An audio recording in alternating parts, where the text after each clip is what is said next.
마리아 발도로타의 하느님이시오 사람이신 그리스도의 시 제12장. 아들이 자기 어머니의 입술에 자기 자신의 지혜를 놓아주지 않았겠느냐. 예수께서 말씀하신다. 내게는 벌써 트집의 명수들의 비판 소리가 들려온다. 아직 3살밖에 되지 않은 어린아이가 그렇게 말할 수가 있는가. 이것은 과장이다. 사람들은 내 어린 시절에 어른과 같은 행동을 하였다 하면서 나를 비범한 사람으로 취급한다는 것을 생각하지 않는다. 지능은 모든 사람에게 있어서 모양은 같은 나이에 같은 모양으로 오지 않는다. 교회가 책임지는 나이를 7살로 정한 것은 이 나이에는 뒤떨어진 어린아이까지도 적어도 기초적으로 선악을 구별할 수 있기 때문이다. 그러나 훨씬 더 일찍 벌써 넉넉히 발달한 이성으로 구별하고 마음먹고 원할 수 있는 어린이들이 있다. 까다로운 박사들아, 이멜라 람베르티니, 비테르바에 로사, 넬리 오르간, 넬로리나 같은 소녀들이 내 어머니가 그렇게 생각하고 말했으리라고 믿도록 하는 확실한 예를 보여준다. 나는 이 세상에서 오랜 세월 동안 또는 짧은 세월 동안 어른들같이 이치를 따져 생각하고 나서 내 천국에 자리 잡고 있는 수천 수만의 거룩한 어린이들 중에서 아무렇게나 이름 넷만을 들었을 뿐이다. 이성이란 무엇이냐? 하느님의 은혜이다. 하느님께서는 그것을 원하시는 대로 주고자 하시는 사람에게 주기를 원하실 때에 주신다. 이성은 또한 우리를 하느님과 가장 비슷하게 하는 것 중에 하나이니 지능과 이성을 가진 정신인 것이다. 이성과 지능은 지상 낙원에 있던 인간에게 거저 주신 선물이었다. 그리고 첫째 조상 2사람의 정신에 은총이 아직 완전하고 활동적인 채로 살아있을 때에는 이성과 지능이 얼마나 활발했는지 모른다. 예수 바르시락의 책에 이런 말이 있다. 어떤 지혜든지 주 하느님에게서 오고 그것은 모든 세기 이전에도 주 하느님과 같이 있었다. 그러니 만일 사람들이 하느님의 자녀로 남아 있었더라면 얼마나 많은 지혜를 차지하였겠느냐. 너희들의 지능의 결함은 은총과 성실성에 있어서의 너희들의 타락의 자연적인 결과이다. 그리고 은총을 잃음으로써 너희들은 많은 세기 동안 지혜를 멀리하였다. 거대한 소원 같은 물체 안에 숨는 별똥별과 같이 지혜가 이미 분명한 광택을 가지고 너희에게 도달하지 않고 너희들의 의무태만이 점점 더 짙어지게 하는 어두움을 통하여 온다. 그러다가 그리스도가 와서 하나님의 사람의 최고의 선물인 은총을 너희들에게 돌려주었다. 그러나 너희들이 이 진주를 깨끗하고 순수하게 보존할 줄을 알았느냐? 아니다. 너희들이 그것을 개인적인 죄의 의지를 가지고 깨뜨리지 않을 때에도 끊임없이 범하는 덜 중한 죄와 과실과 악습에 젖은 애착과 너희들이 그것을 개인적인 죄의 의지를 가지고 깨뜨리지 않는 때에도 끊임없이 범하는 덜 중한 죄와 가실과 악습에 젖은 애착과 또 비록 칠제종과의 진짜 결합은 아니더라도 은총의 빛과 그 작용의 밝음을 약하게 하는 공감으로 그것을 더럽힌다. 그리고 하느님께서 첫째 조상들에게 주셨던 지능의 찬란한 광명을 흐르게 하는 것으로는 육체의 힘과 지적 기능에 해로운 작용을 한 많고 많은 세월의 타락이 있다. 그러나 마리아는 순결한 여인, 하느님의 기쁨을 위하여 다시 창조된 새로운 하와일 뿐 아니라 지극히 높으신 분의 걸작인 초하와였고 은총이 가득한 여인이었고 하느님의 생각에 들어있는 말씀의 어머니였다. 지혜의 근원은 말씀이다. 라고 예수 바르시락은 말한다. 그러니 아들이 자기 어머니의 입술에 자기 자신의 지혜를 놓아두지 않았겠느냐. 지혜 자체인 말씀이 사람들에게 할 생각을 품게 한 말을 할 책임을 진 예언자의 입술이 빨갛게 단 수트로 깨끗하게 되었으니 사랑의 신 하느님께서 아직 어린아이이지만 말씀을 태중에 가지게 될 당신 정배에게 말의 정확성과 고결함을 주시지 않았겠느냐. 왜냐하면 어린아이, 그 다음에는 여인에 대한 문제라기보다도 오히려 하느님의 큰 빛과 지혜 안에 융합된 천상의 인간의 문제이기 때문이다. 기적은 나중에 나에 의해서 그렇게 되는 것과 마찬가지로 마리아에 의해서 어릴 때부터 나타난 뛰어난 지능에 있는 것이 아니고 그 안에 살고 계신 무한한 지능을 간직하고 있으면서 마리아가 군중들의 경탄을 자아내지 않고 사탄의 주의를 끌지 않았다는 사실에 있다. 성인들이 하느님에 대하여 가지는 추억들의 범주에 들어가는 이 문제에 대하여는 다시 말하겠다. 제13장 성전에 바쳐진 마리아. 나는 마리아가 아버지 어머니 가운데에서 예루살렘의 거리를 걸어가는 것을 본다. 행인들은 눈같이 흰 옷을 입고 매우 가벼운 감으로 된 베일을 쓴 아름다운 어린 계집아이를 보려고 걸음을 멈춘다. 가벼운 옷감으로 된 베일 바탕에 더 진한 나뭇잎과 꽃무늬를 보니 안나가 치겔레를 입었던 것과 같은 베일일 것 같다. 다만 안나에게는 그것이 허리 아래로 내려오지 않았었는데 마리아에게는 거의 땅에까지 내려오고 드물게 보는 매력이 있는 가볍고 빛나는 흰 베일로 그를 감싼다. 어깨 위에 또 그보다 낮게 가냘픈 목덜미에 흩어져 있는 머리에 황금색이 베일의 능직 무늬가 없고 매우 얇은 바탕만 있는 곳에서는 비쳐 보인다. 베일이 이마에는 아주 옅은 하늘빛 리본으로 고정되어 있는데 리본에는 틀림없이 어머니가 놓았겠지만 작은 백합꽃들을 은실로 수놓았다. 벌써 말한 것과 같이 대단히 흰 옷이 땅에까지 내려와서 고작 마리아가 걸을 때에나 하얀 작은 샌들을 신은 그의 작은 발이 보일 정도이다. 작은 두 손은 긴 소매에서 나오는 두 개의 목련꽃잎 같다. 리본의 하늘빛 테를 빼고는 다른 빛깔은 없다. 모두가 하얗다. 마리아는 눈으로 지은 옷을 입은 것 같다. 요아킴과 안나의 옷으로 말하면 요아킴은 치겔레 때와 같은 옷이고 안나는 매우 짙은 자줏빛 옷이다. 머리를 가린 겉옷까지도 짙은 자두색이다. 안나는 겉옷을 눈에까지 매우 낮게 내렸다. 너무 울어서 새빨개진 엄마의 가엾은 두 눈. 울지 않으려고 하지만 겉옷으로 가린 채 울지 않을 수 없는 엄마의 가엾은 두 눈. 겉옷을 낮게 내려 쓴 조심성은 행인들과 요아킴에게까지도 먹혀 들어간다. 하기는 평소에는 맑은 요아킴의 눈이 오늘은 이미 흘렸거나 아직도 흐르고 있는 눈물로 젖어 있고 흐려져 있다. 그는 터반 모양으로 꾸민 베일을 쓰고 몸을 대단히 구부리고 걷는데 베일의 두 날개가 얼굴 양쪽으로 늘어져 있다. 요아킴은 지금 대단히 늙어 보인다. 그를 보면 그가 손을 잡고 가는 아주 어린 여자 아이의 할아버지거나 증조부로까지도 생각할 수 있을 것이다. 딸을 잃는 슬픔으로 가엾은 아버지는 발을 질질 끌다시피 걷게 되고 태도 전체가 힘이 없어져서 20년이나 더 늙어 보인다. 그의 얼굴은 늙어 보일 뿐 아니라 병자의 얼굴 같다. 그만큼 낙심하고 침울한 얼굴이다. 입은 오늘은 코 양쪽에 매우 뚜렷해진 두 개의 주름 사이에서 가볍게 떨리고 있다. 두 사람은 그들의 눈물을 감추려고 애쓴다. 그러나 많은 사람에 대하여는 그렇게 하는데 성공하지만 마리아에 대하여는 할 수 없다. 키가 작기 때문에 마리아는 아래서 위로 쳐다보는데 그 눈길은 아버지와 어머니에게로 번갈아 간다. 아버지와 어머니는 딸이 미소하면서 쳐다볼 때마다 떨리는 입으로 미소를 지으려고 애쓰며 마리아의 작은 손을 쥐고 있는 손에 힘을 더 준다.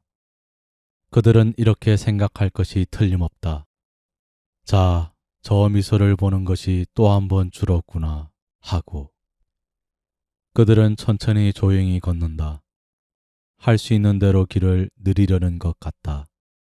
무엇이든지 멈추어서는 핑계가 된다. 그러나 가는 길은 결국 끝나기 마련이다. 행정이 이제 끝날 참이다.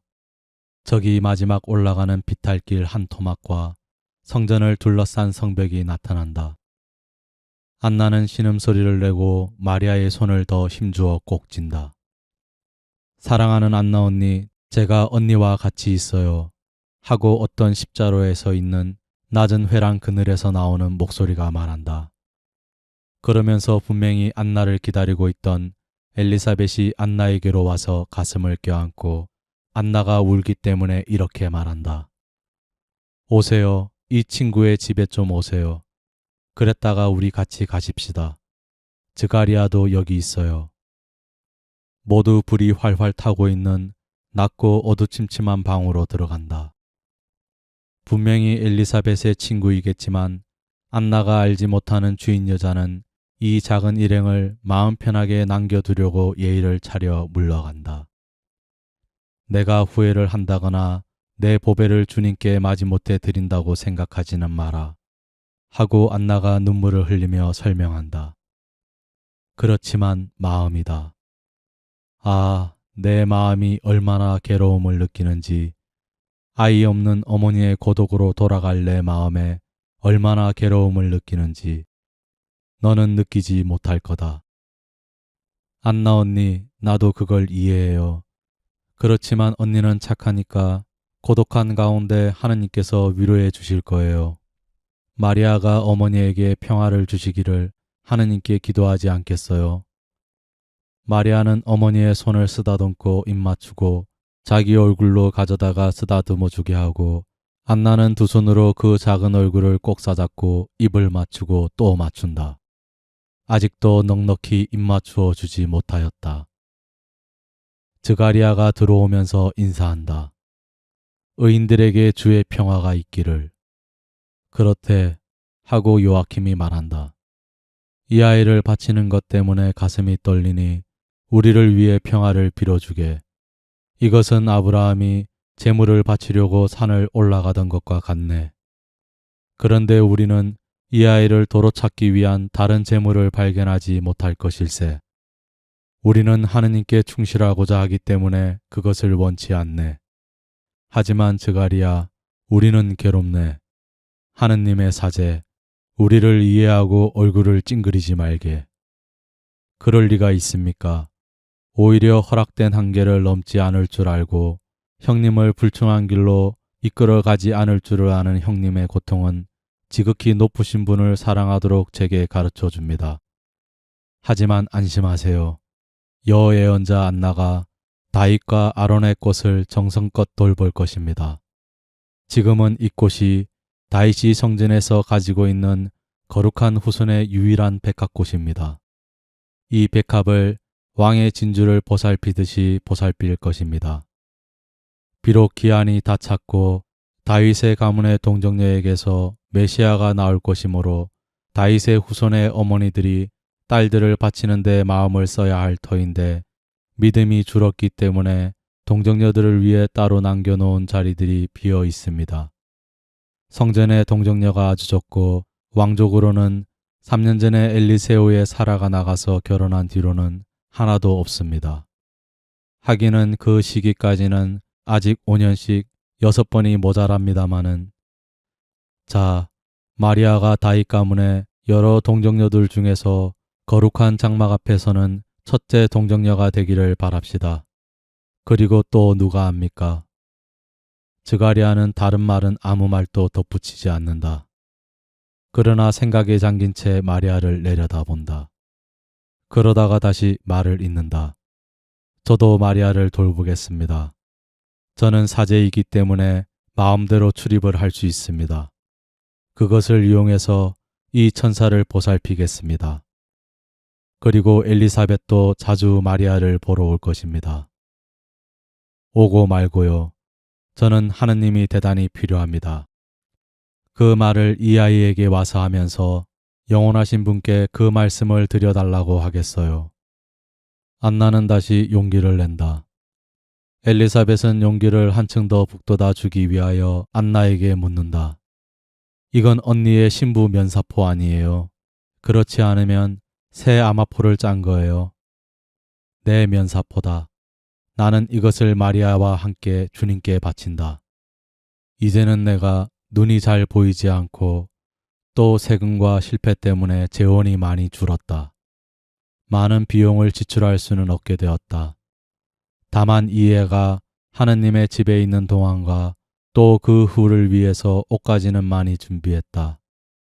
그것은 이 애의 결혼식 때에는 내가 옷을 입히지 못하리라고 생각하기 때문이다.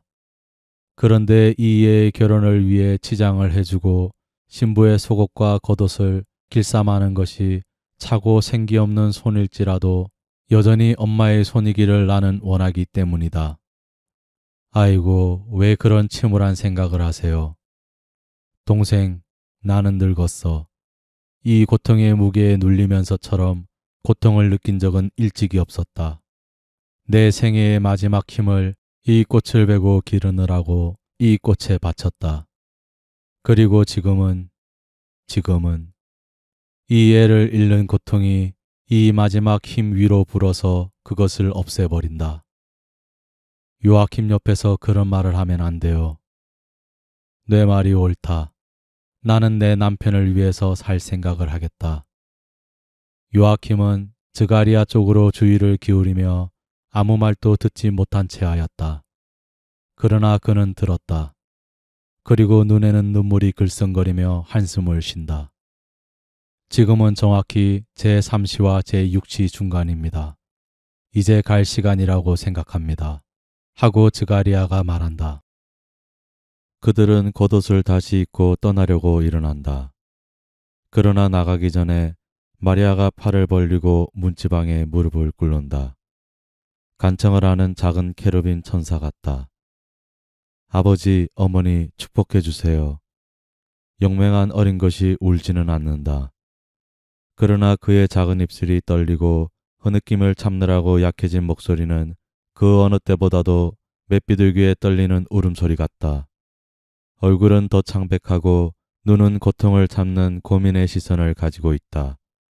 그것으로 인하여 깊은 고통을 겪지 않고는 견딜 수 없게 되기까지 더 강한 시선을 나는 골고타와 예수의 무덤에서 볼 것이다. 부모는 마리아에게 축복을 하고 1번, 2번, 10번 입을 맞춘다. 그들은 그렇게 하는 것이 실증날 수가 없다.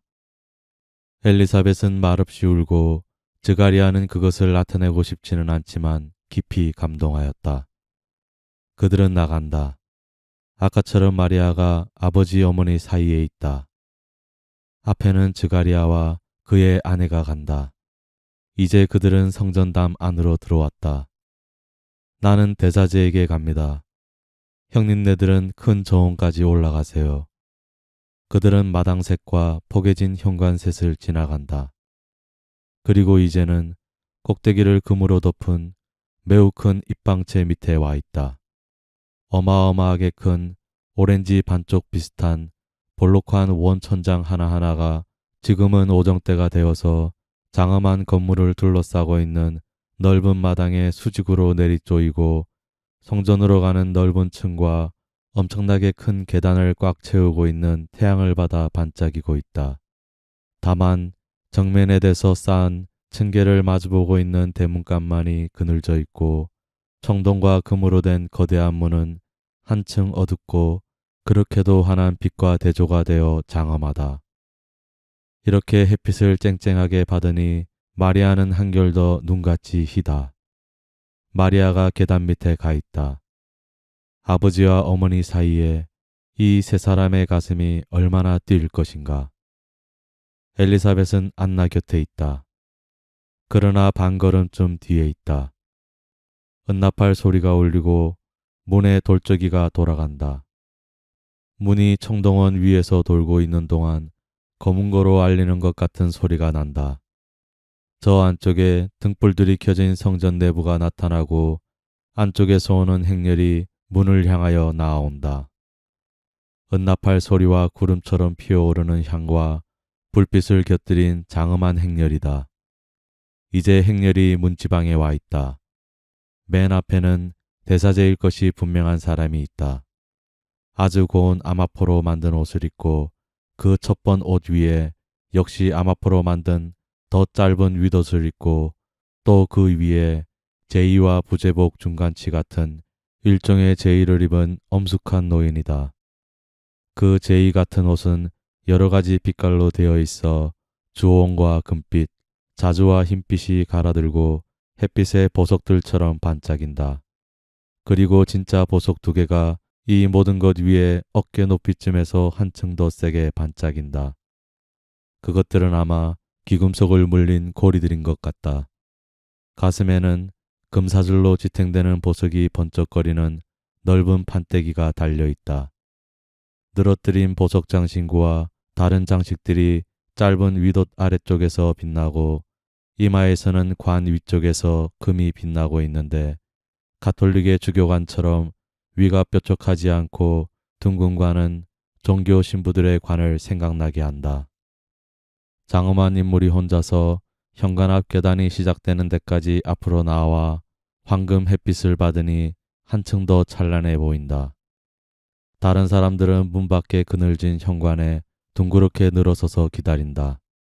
왼편에는 흰옷을 입은 처녀 한때가 여예언자 안나와 다른 나이 든 여자들과 같이 있는데 그 여자들은 아마 선생들인 모양이다. 대자제는 어린 소녀를 내려다보고 미소 짓는다. 에집트의 신전에도 어울릴 만한 현관 앞 계단 밑에 있는 이 소녀는 그에게 몹시도 작게 보일 것이다. 그는 기도하며 팔을 하늘로 쳐든다. 모든 사람이 영혼이 위험하신 분과 같이 하는 사제의 위험 앞에서 어리둥절해진 듯이 머리를 숙인다. 그런 다음 이제는 마리아에게 어떤 신호를 한다. 그러자 마리아는 아버지와 어머니를 떠나 홀린 듯이 계단을 올라간다. 마리아는 웃는다. 마리아는 성전의 그늘진 곳, 귀중한 휘장이 내려오는 곳에서 웃는다. 마리아가 현관 앞 계단 위에 올라가서 대사제의 발 앞에 가니 대사제는 그의 머리에 두 손을 얹는다. 희생이 받아들여진 것이다. 성전은 이보다 더 깨끗한 어떤 재물을 일찍이 본 일이 있는가. 그런 다음 대사제는 몸을 돌이켜 티 없는 어린 양인 마리아를 제단으로 데려가는 듯이 한 손을 어깨에 얹고 성전문을 향하여 데려간다. 마리아를 성전에 들여보내기 전에 대사제는 이렇게 묻는다. 다윗의 후손 마리아야, 이것이 내 소원이냐? 예, 하고 은처럼 울리는 대답이 나오자 대사제는 외친다. 그러면 들어와서 내가 있는 앞에서 걷고 완전한 여자가 되어라. 그러니까 마리아가 들어가고 어둠이 그를 집어삼키며 그 다음에는 동정녀와 선생들의 때와 그 뒤에 따라가는 레이파 신관들이 마리아를 점점 더 가리고 떼어놓는다. 마리아는 이제 거기 없다. 이제는 문의 돌적이가 듣기 좋은 소리를 내며 돌아간다. 점점 더 좁아져가는 열린 틈으로 지성소를 향하여 걸어가는 행렬을 볼 수가 있다. 이제는 조그만 틈에 지나지 않다가 이제는 아무것도 없다. 문이 닫힌 것이다. 문의 돌적이가 마지막 돌아가는 소리에 두 노인의 흐느낌과 오직 한마디로 된 마리아야, 내 딸아 하는 부르짖음이 들리고 그 다음에는 언니, 형님 하고 엇갈리는 두 탄식 소리가 들린다. 그리고 이들은 계속한다. 마리아를 당신 집에 받아 당신 길로 인도하시는 주님을 찬미합시다. 그리고 모든 것이 이렇게 끝난다.